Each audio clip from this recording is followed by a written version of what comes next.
धृतराष्ट्र जन्म से ही अंधे थे, अतः उनकी जगह पर पांडु को राजा बनाया गया। इससे धृतराष्ट्र को सदा अपनी नेत्रहीनता पर क्रोध आता और पांडु से द्वेष भावना होने लगती।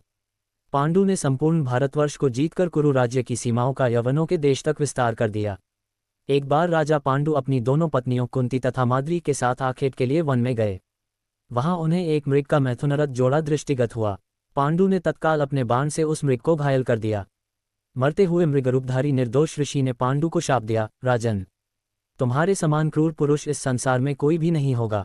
तूने मुझे मैथुन के समय बाण मारा है, अतः जब कभी भी तू मैथुनरथ होगा तेरी मृत्यु हो जाएगी। इस शाप से पांडु अत्यंत दुखी हुए और अपनी रानियों से बोले, हे देवियों, अब मैं अपनी समस्त वासनाओं का त्याग करके इस वन में ही रहूंगा, तुम लोग हस्तिनापुर लौट जाओ। उनके वचनों को सुनकर दोनों रानियों ने दुखी होकर कहा, नाथ, हम आपके बिना एक क्षण भी जीवित नहीं रह सकती, आप हमें भी वन में अपने साथ रखने की कृपा कीजिए। पांडु ने उनके अनुरोध को स्वीकार करके उन्हें वन में अपने साथ रहने की अनुमति दे दी।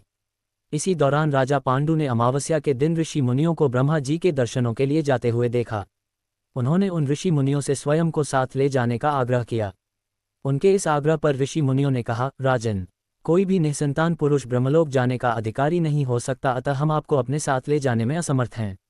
ऋषि मुनियों की बात सुनकर पांडु अपनी पत्नी से बोले, हे कुंती, मेरा जन्म लेना ही वृथा हो रहा है, क्योंकि संतानहीन व्यक्ति पितृ ऋण, ऋषि ऋण, देव ऋण तथा मनुष्य ऋण से मुक्ति नहीं पा सकता। क्या तुम पुत्र प्राप्ति के लिए मेरी सहायता कर सकती हो? कुंती बोली, हे आर्यपुत्र, दुर्वासा ऋषि ने मुझे ऐसा मंत्र प्रदान किया है जिससे मैं किसी भी देवता का आह्वान करके मनोवांछित वस्तु प्राप्त कर सकती हूँ। आप आज्ञा करें, मैं किस देवता को बुलाऊं? इस पर पांडु ने धर्म को आमंत्रित करने का आदेश दिया। धर्म ने कुंती को पुत्र प्रदान किया जिसका नाम युधिष्ठिर रखा गया। कालांतर में पांडु ने कुंती को पुनः 2 बार वायुदेव तथा इंद्रदेव को आमंत्रित करने की आज्ञा दी। वायुदेव से भीम तथा इंद्र से अर्जुन की उत्पत्ति हुई। तत्पश्चात पांडु की आज्ञा से कुंती ने माद्री को उस मंत्र की दीक्षा दी। माद्री ने अश्वनी कुमारों को आमंत्रित किया और नकुल तथा सहदेव का जन्म हुआ। एक दिन राजा पांडु माद्री के साथ वन में सरिता के तट पर भ्रमण कर रहे थे।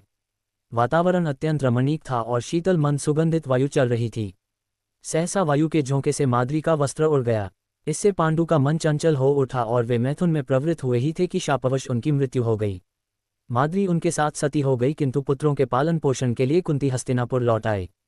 वहां रहने वाले ऋषि मुनि पांडवों को राजमहल छोड़कर आ गए। ऋषि मुनि तथा कुंती के कहने पर सभी ने पांडवों को पांडु का पुत्र मान लिया और उनका स्वागत किया।